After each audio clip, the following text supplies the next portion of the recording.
Hey guys! Welcome to the panel. I hope you're enjoying Saturday so far. This is a packed little room. How are you guys doing today? Are you excited? There's a particular anime that these fellas might be known for. I don't know, I've never seen it, so we're gonna bring them up right now. We've got Brian Drummond, Alessandro Juliani, Shannon Chan-Kent, and Brad Swaile.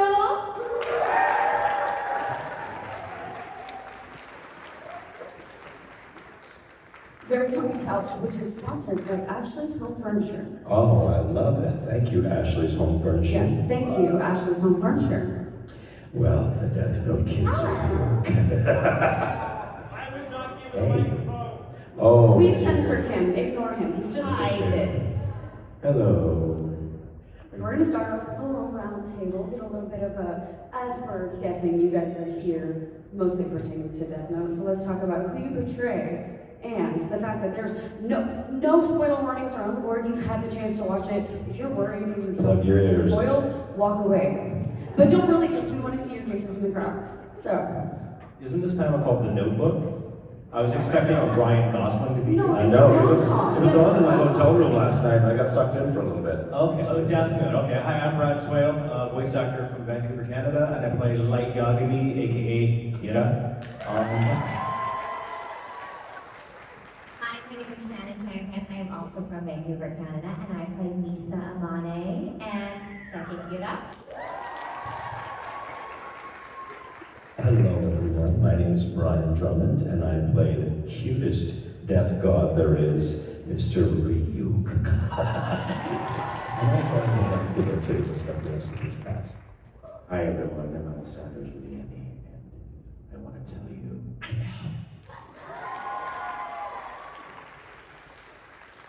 Now, as you guys may know, this is a Q&A panel, so as much as I'd love to talk their little heads off, they want to hear from you guys. They are here for you. If you have a question, if you want to know anything about them, particular one person, all persons, line up right to that microphone. We got a wonderful little chopper hat volunteer who's ready to take your question, pre-screen it, and line you up so we don't run out of time.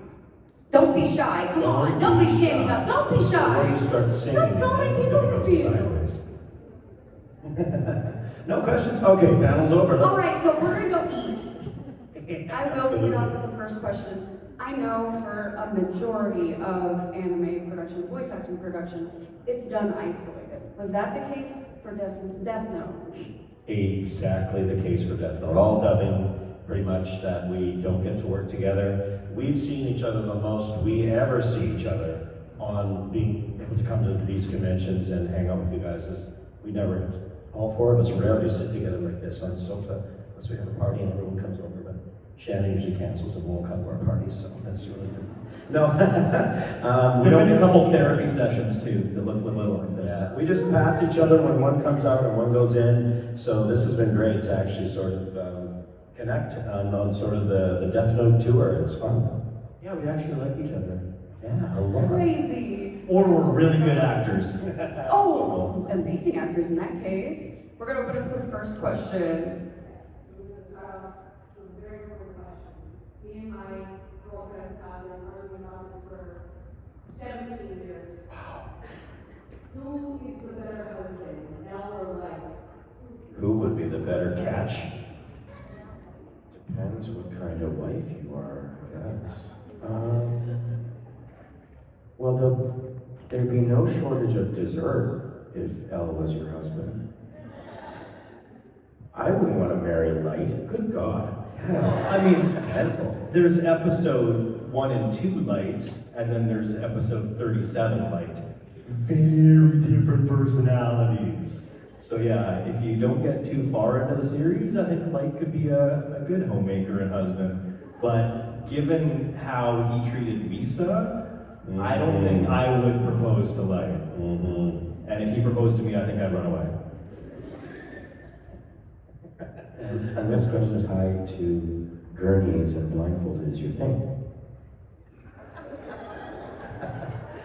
No judgment here. Thank you.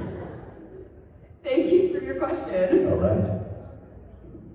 For Brian, Yes. I was going to ask you, you gave the Yeah. What was the reference or what characters of Yeah, there weren't any references. Dragon Ball Z was well before, so it was like 1995 when I auditioned for Dragon Ball Z, and was that first voice of Vegeta on there. So there was just character descriptions. That's what we get sent to our agents, and our agents send those character descriptions to us, and it said Vegeta was this small, diminutive, super powerful, prince, arrogant, and I just made a choice in my head for what I would do for him. For Ryuk, I wasn't asked to audition for Ryuk. I actually showed up to audition for Light's dad and a couple of the detectives.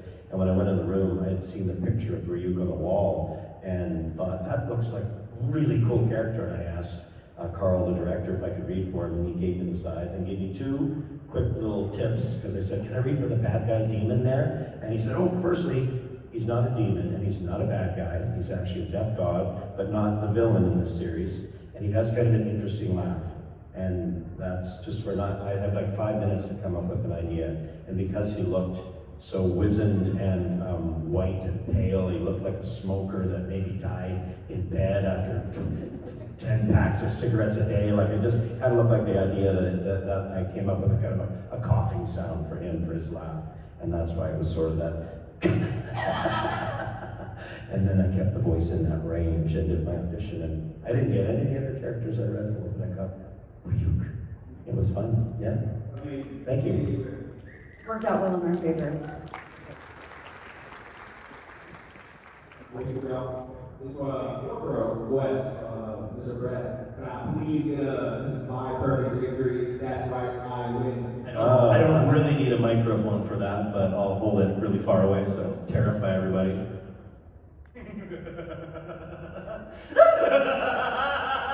What do you think of that, Al? This is my perfect victory. That's right, I win! Oh, yeah. But did he win?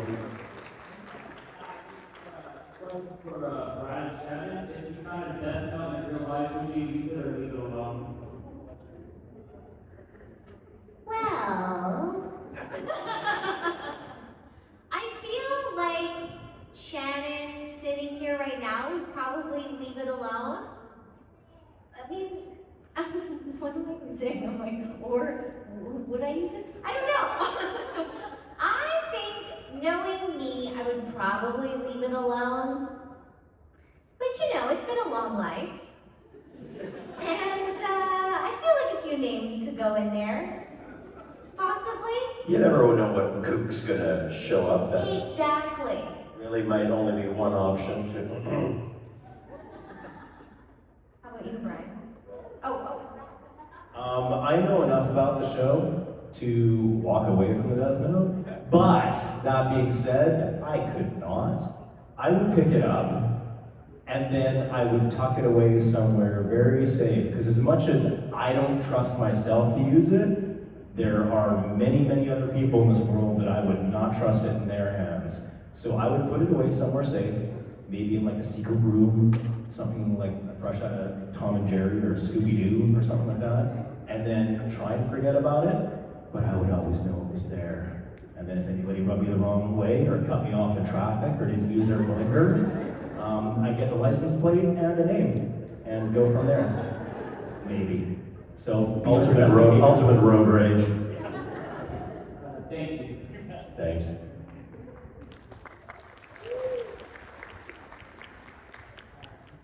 This is a question for everyone.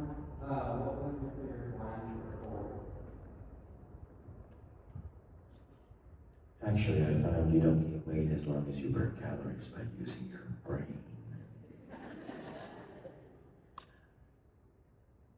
Well, Light, I told you in the very beginning that I would be the one writing your name in the notebook when you die.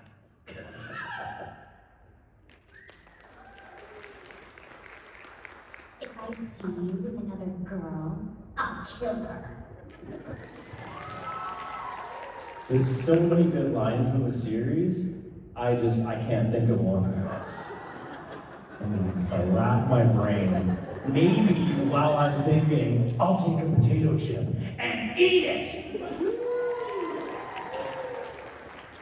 love the idea that that was in your bag waiting for the moment.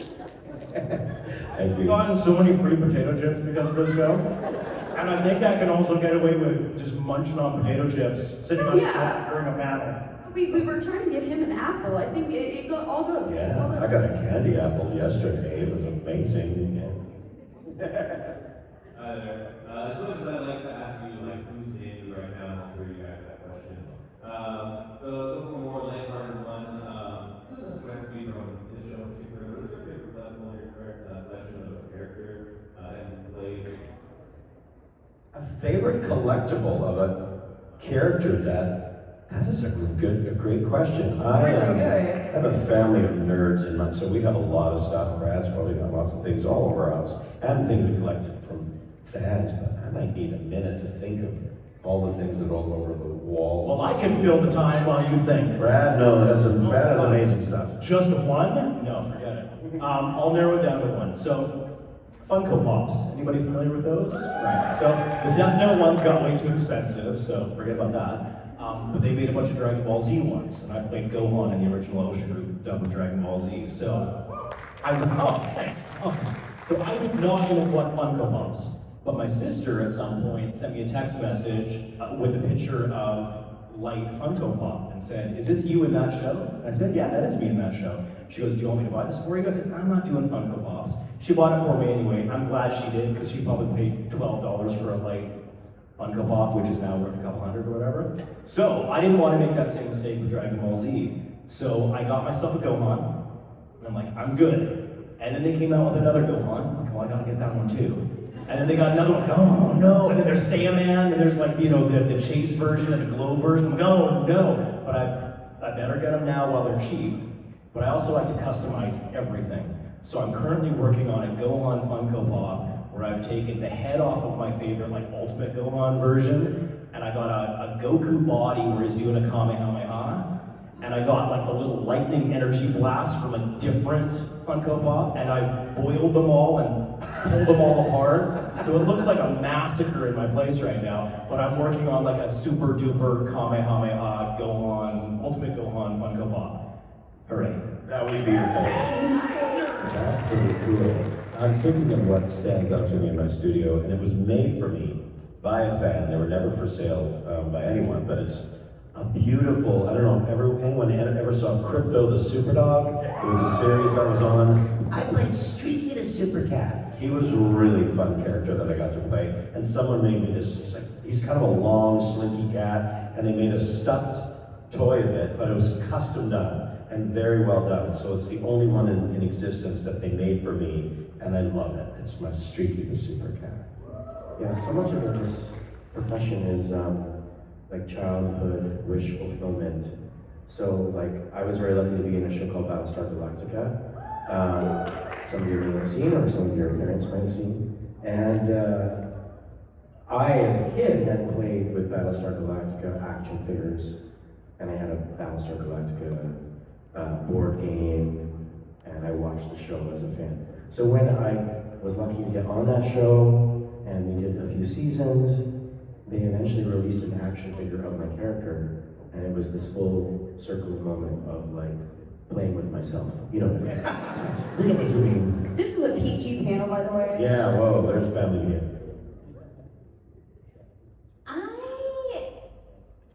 I mean, being a part of My Little Pony and being in that universe, all the toys, all the plushies, Pinky, there are some Silver Spoon ones, and I feel like that, I didn't watch My Little Pony growing up, I was very aware of it. Oh, one show I did do was Care Bears, and I remember they made I was like a little mouse in Care Bears, and they made a little stuffy, and that was pretty cute. But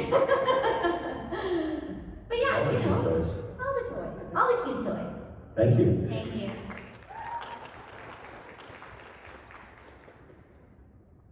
You can bend it down. Yeah, bend it down, don't worry. Yeah, just tilt it. It tilts. Yeah. There you go.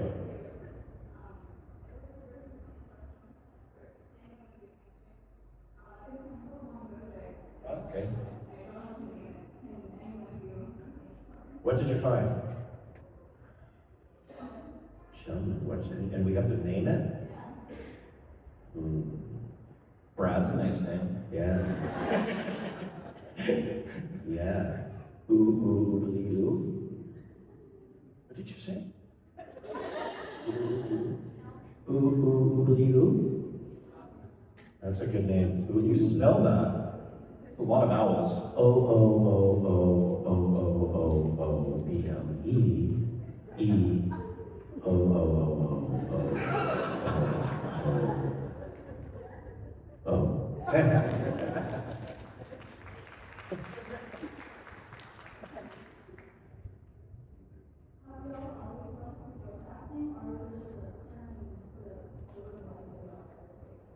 Turn in the road of life. I didn't know it was a thing. I was going to be a Broadway star after I graduated from theater school. But most Broadway stars, I realized, are triple threats, and I was a single threat. So I stuck with the acting and left the singing and dancing to the pros.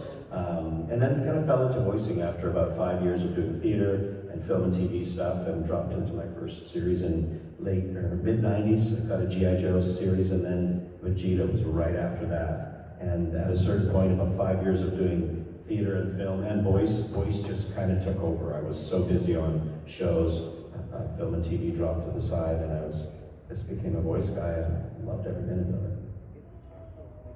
Yeah, I was fortunate to start.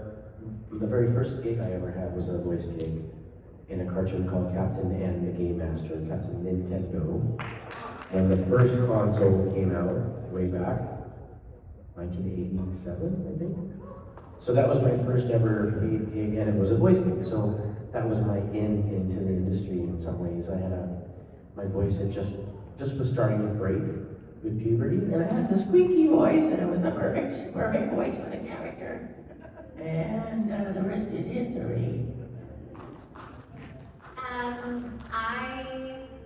I always, like Brian, I wanted to be on the Broadway. She's more of a triple threat though, like Me. someone sing, act, dance. But I remember going to my first voiceover. But no, I remember wanting to be like a Disney princess, but not that I wasn't up for the acting, but I was like, I'm gonna do the singing. I was like, because that back then they were hiring different, singers for the actors and all that stuff. And I was like, that's something I really want to do. And then I got my first show. My first audition was why am I looking at AJ? My first audition was for AJ. My first audition was for a feature called My Fair Madeline, based on do you know the Madeline books? We love our bread, we love our butter, but most of all, we love each other. Little French Madeline. Little French Madeline, and yeah, the rest is history. Yeah, I fell into it by accident. When I was a kid, I wanted to be an astronaut. I know better now because of the corporate race into low Earth orbit. There's too much space junk now, so I'm terrified of space. But I started off doing theater, and then there was an agency kind of right across. That was a tangent, wasn't it? There was an agency right across the street that would kind of watch the kids that were coming through the theater. So I was approached. They said, "Do you want to join our agency? We'll start sending you out on auditions for like TV shows and movies and commercials and stuff." So I was doing on-camera work, and then I got my first audition for a cartoon, which was a series called My Little Ponytails, and I got it. And it just, woo! That was great. And then it just kind of went from there, where more and more cartoons, and eventually I phased out doing the on-camera stuff because my skin wasn't thick enough for that part of the industry. But I love the voice side, so I've always, I have a regular full-time job like most people, but I've always positioned it in a way that I can always disappear for studio sessions or auditions or things like that, because this is something that I love to do, and I feel very fortunate to be able to do it at all. So there you go. Thank you.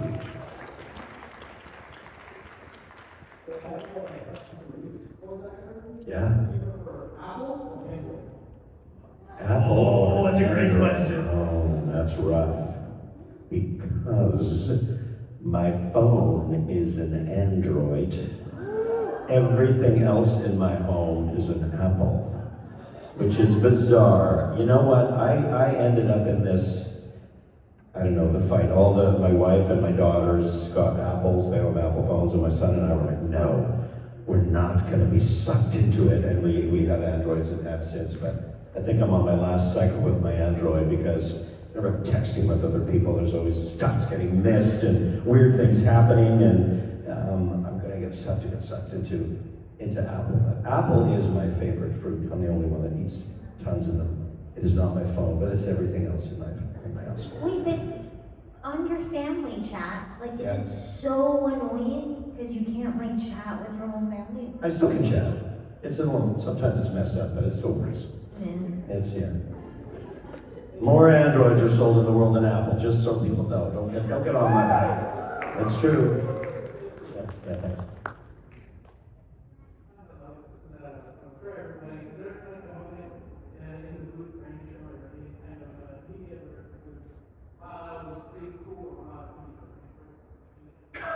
There's a lot of wow, does that really hurt my throat? Dragon Ball Z, I did a Warhammer 40,000 video game as an orc war boss that killed me.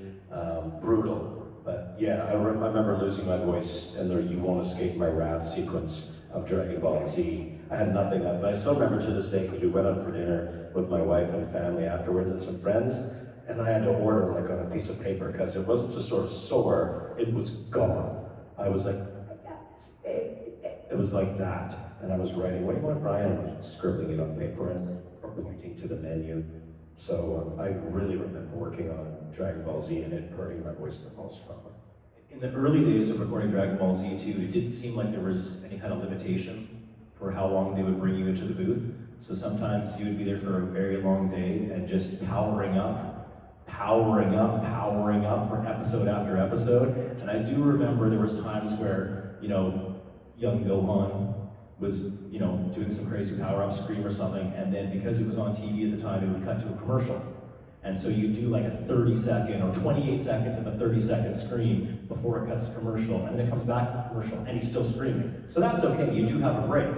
But, 28 seconds into a 30-second scream, ah! And the minute you start to kind of go down a little bit, ah! Cut.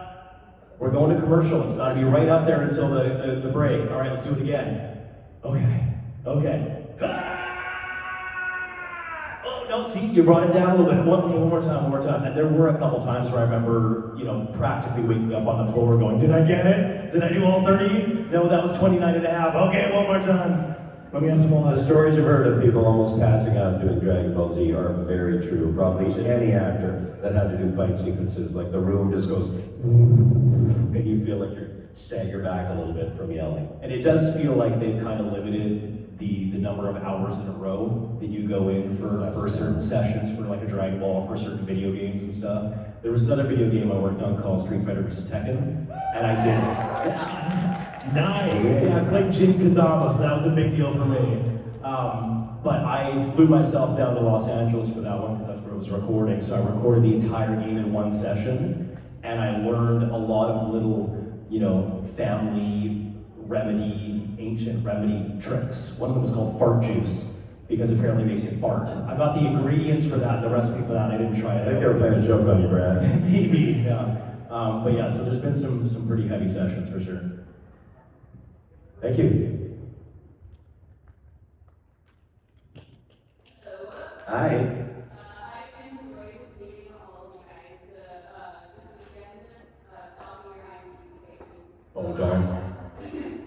I'm asking you guys what your favorite roles are. Our favorite roles of all time. I talked to a couple people this weekend about it, and it showed some folks, they said they had to take a wild guess because the picture was on my poster, and they had to guess because he was my favorite character in the comic books as a kid. And those who could guess maybe how old I am were looking at the pictures on my poster to figure it out. And I got to play Wolverine in 5 movies. And he was my favorite X-Men.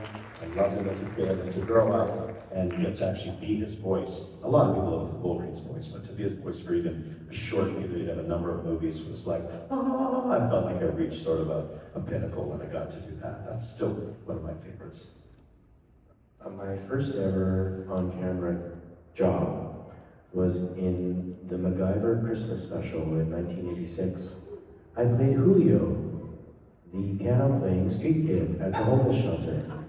I had to learn how to play Hark the Herald Angels Sing on the piano, and I had to tap dance, because I was a really Gotta talented find street this. kid, very talented street kid. And I had one line. It was probably the lamest episode of MacGyver ever. I think there was like a bag lady angel who saved the homeless shelter. There was no action in it at all. But MacGyver's big thing was moving the stage. There was like a boxing ring in the homeless shelter, I don't know why.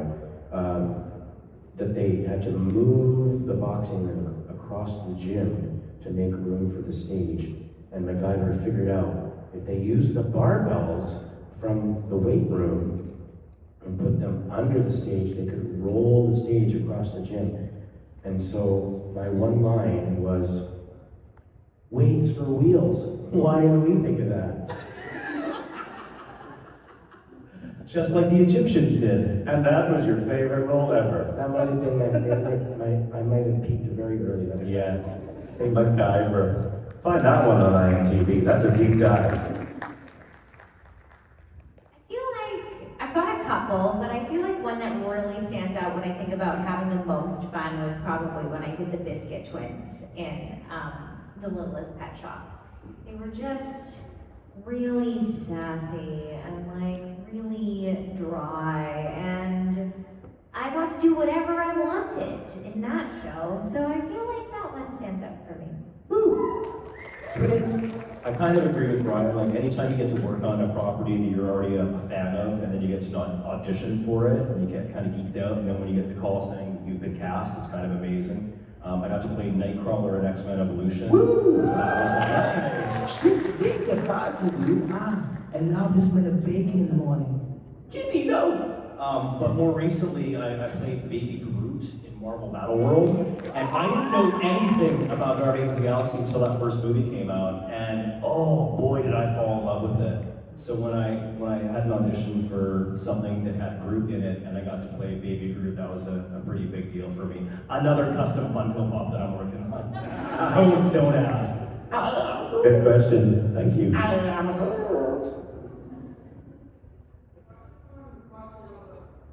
Death Note? The Notebook is, well, if you want to really have a nice night with your significant other, that's Rachel McAdams and Ryan Gosling. Exactly. 2 Canadian leads in that one, just so you know, we're all Canadian, and both the leads in The Notebook are Canadian. You should watch Death Note if you like good shows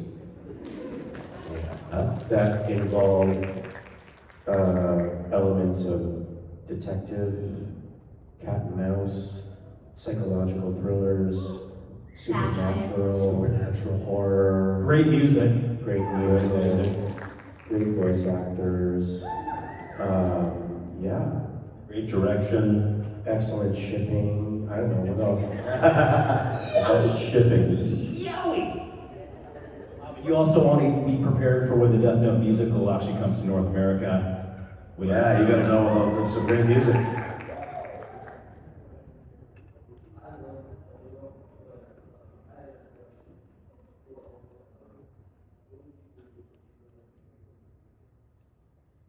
What would we do if we were like our character? I'd be 300 pounds because I cannot burn calories like hell. And if I eat that much sweets, I'd be in trouble. I would do couples therapy. Light needs a good smack upside the back of the head. He's got to treat Misa better than he did. Yeah, I probably wouldn't put up with as much shit as I did. But you know what? In terms of fashion and being a pop star, I keep it all the same. Wow, what would I do if I was a death god? That's an excellent. You know what? I probably would, because I know Earth very well, fairly well myself already right now. If I was a death god, I think I'd zip back up there just to check it out, because some of those other death gods are very cool. I'm hoping for a spin-off that has a little more of the death god realm involved. It would be fun. Maybe Light and Elle are there now. A Death God reality dating show? Death god reality dating show. Finally got your own call. Yeah.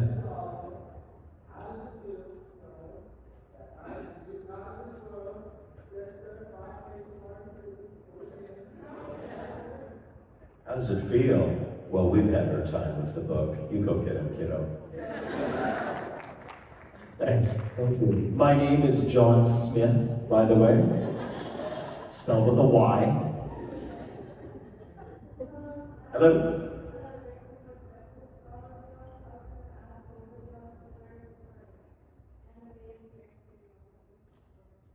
First animated character. Mine was in a series called G.I. Joe Extreme.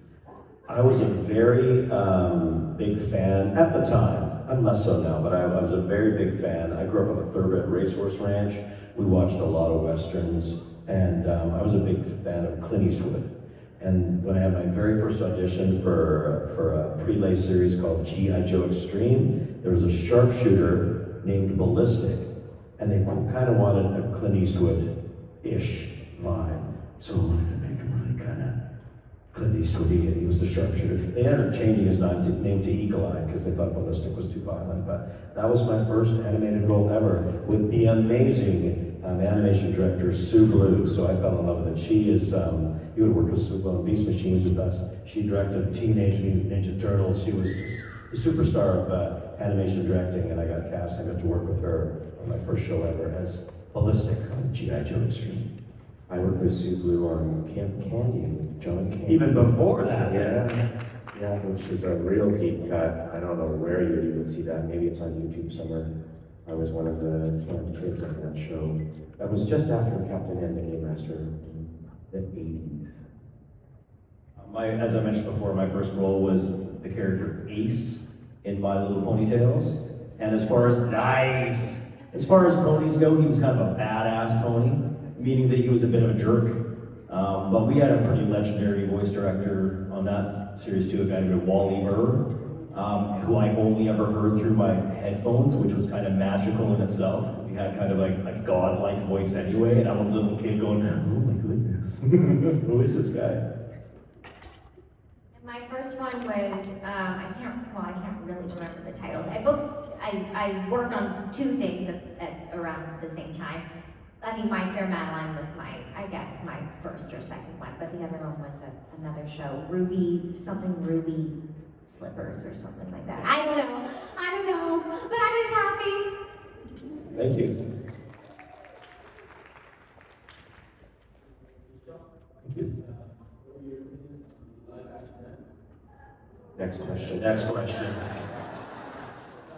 I actually still haven't seen it yet, because every time I tell somebody, oh, I still want to watch that, that's exactly, they go, don't. So, but it just keeps falling further down my list. Now, I did hear that Willem Dafoe's Ryuk did a really good job. That's the one thing that seems to be a comment is, so how was it? Willem Dafoe was really good. He wasn't that good, settle down. He could have been better, of course. Yeah, I watched it as well. Great cast. Like when I saw the cast, well before it came out, all the actors in it are excellent in so many other things I've seen them in, including Willem Dafoe. I was thrilled that he was the guy they cast. But when I did see it, I was like, what? I really thought that the research from the production side and the directors and producers, it felt like they didn't really watch the anime or read the manga and wanted to follow it that much. They wanted to kind of do their own thing with a bit of that story and the same characters. So, but for people who did not watch the anime or read any of the manga, I have run into people that only saw that on Netflix. I'm like, I kind of liked it. And then went to the anime and like, oh, the anime's better. But have only seen it alone, liked it. So it's tough. Again, without seeing it, it seems strange to me that you have a property that has that much resource material. There's an entire manga. There's already pretty good Japanese live action movies that were made, and they did a series of them instead of trying to condense everything into one movie, and there's a whole anime series. And it sounds like they basically went, no, we're gonna make our own movie. Why?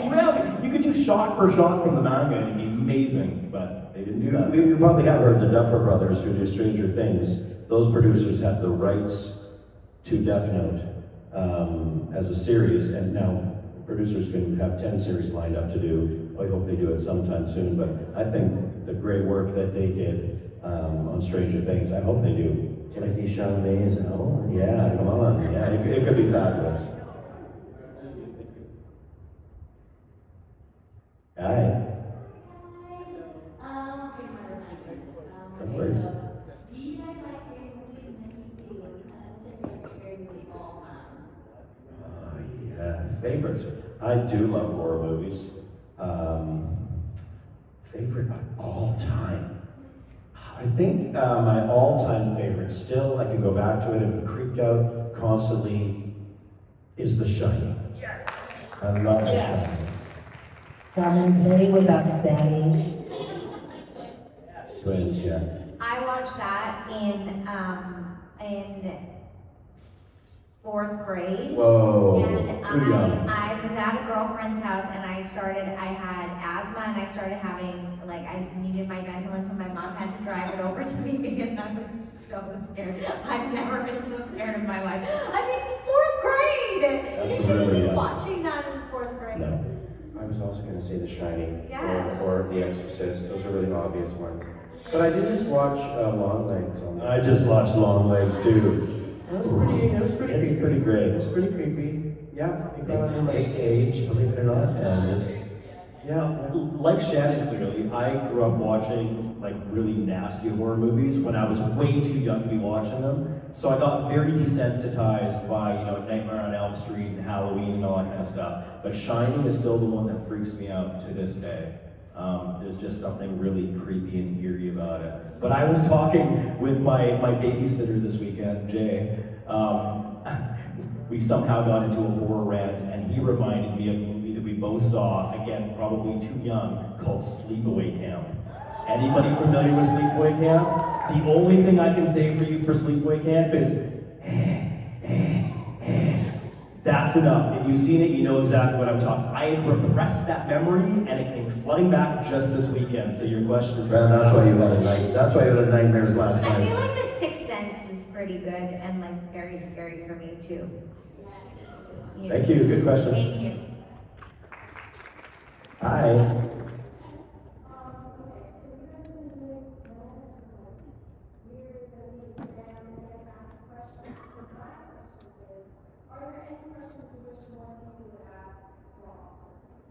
That's really Other good. questions? More you wish? Yeah.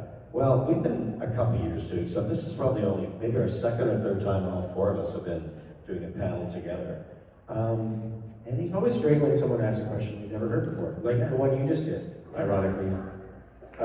Yeah, because, we do a few of these, and often some of the questions are the same, and we get tired of hearing each other's same answers. So anything fresh is always fun. Yeah, I'm trying to think if there's a kind of question. No, not really. I think I love doing these panels. I think it's kind of the most fun to get a conversation going with fans. It's why we do this. So I always look forward to them.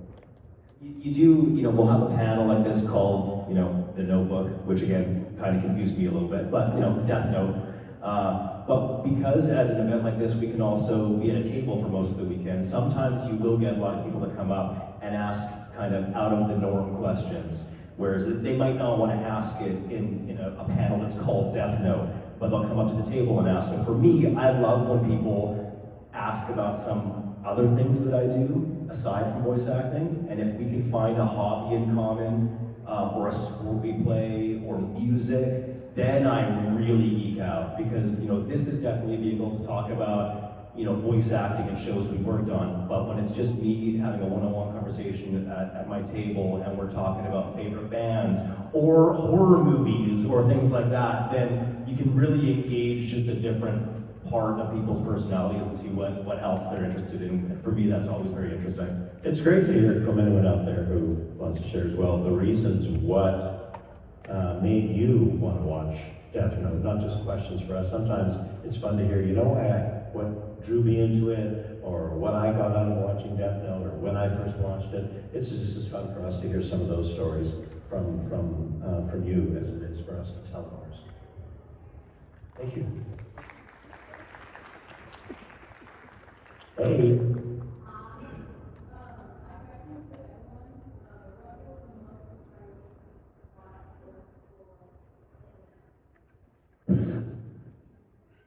Looking at it over here, like I was surprised when that happened. We probably all were. They were like, "What? Well, plug your ears if you haven't watched it all. Yeah, I mean, I kept hoping beyond hope that it was all a dream, or it was all part of his master plan. He was gonna come back at the end, but that was definitely pulled the rug out for me. It's a bit late for spoilers for Death Note because the show's been out for so long. So can I assume it's too late for spoilers for Harry Potter as well? I think if you haven't seen Harry Potter, Agreed, right? I'm not gonna be the bad guy. When we lost Dumbledore, like that to me was equivalent to L. Well, Like no, it can't. No, it's a trick. What did I miss? Do I have to go watch it again? Like there's gonna be some way that he's gonna come, all kind of stuff. Now I will say something that surprised me a little bit and shouldn't have was what happened to Light in episode 37. And the reason it shouldn't have been a surprise is because very early on, Ryuk says, hey, it's gonna be me writing your name in my notebook. And I'm like, nah, we're gonna become friends, it'll be fine. And then it happens, you're like, oh crap, he wasn't kidding. So I shouldn't have been surprised, but I kinda was, and I'm still a little bit miffed.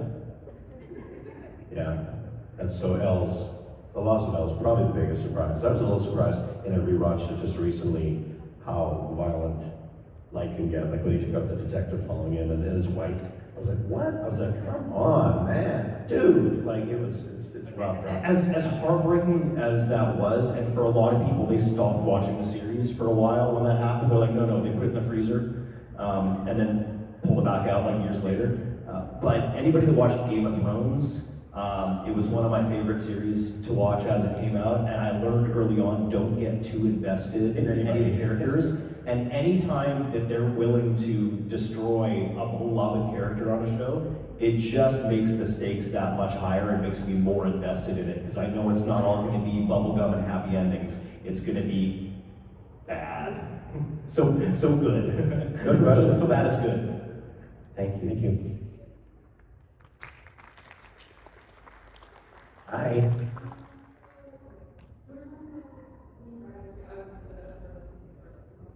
But definitely for a lot of people, myself included, it's like the gateway to anime. And it's also like 5 years. But for me, it was just a what was like y'all's gateway anime that you want to watch after? I'm going to have the same answer for this one too. 1, 2, 3. Akira. That was, I grew up like probably most of us on Tom and Jerry and Bugs Bunny. Like those were the cartoons, and of course, Transformers, G.I. Joe, Teenage Mutant Ninja Turtles, all that kind of stuff. But when I first saw Akira, or Akira if you prefer, was high school. And that was the first time I saw animation do what it did in that movie, and my mind was blown away that like, oh, animation doesn't have to be for kids or goofy or zany. It can be gritty and dark and disturbing and stuff, and that really became a gateway to all things Japanese for a while. Going, oh, they're onto something here, right? And then I discovered giant robots and all this other great stuff too.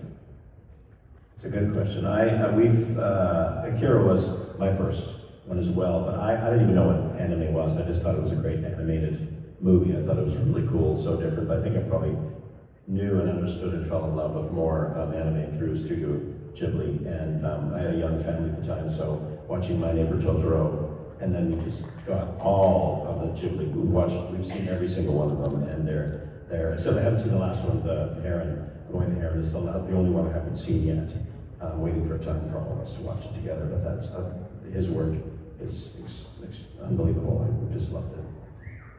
Honestly, Death Note was like also my gateway. I didn't really know what it was. I got sent to the audition and I was like, oh, this looks fun. And that was kind of my first kind of taste of it. Wow. I know, Great. it is Amazing. kind of great. I feel like I've been a bit spoiled, that I was like, oh, yeah. Thank you. Thank you. I will say we are heading very closely towards the end of our time window, so. One You more go question? last question, Last so question. let's make it quick.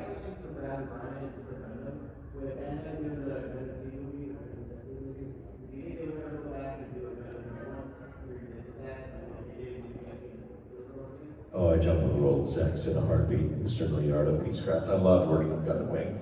Very fun, very cool. In a heartbeat, I do another Gundam series. Now, the rub to that is we're in Vancouver, Canada, and if one of those shows gets rebooted or revamped or whatever, they don't necessarily automatically think to get the original voice cast to do it. So there's been Mobile Suit Gundam Origin. I was not Amuro in that, although I was Amuro in the original Mobile Suit Gundam. They recently did some kind of a reboot of Gundam Seed Destiny.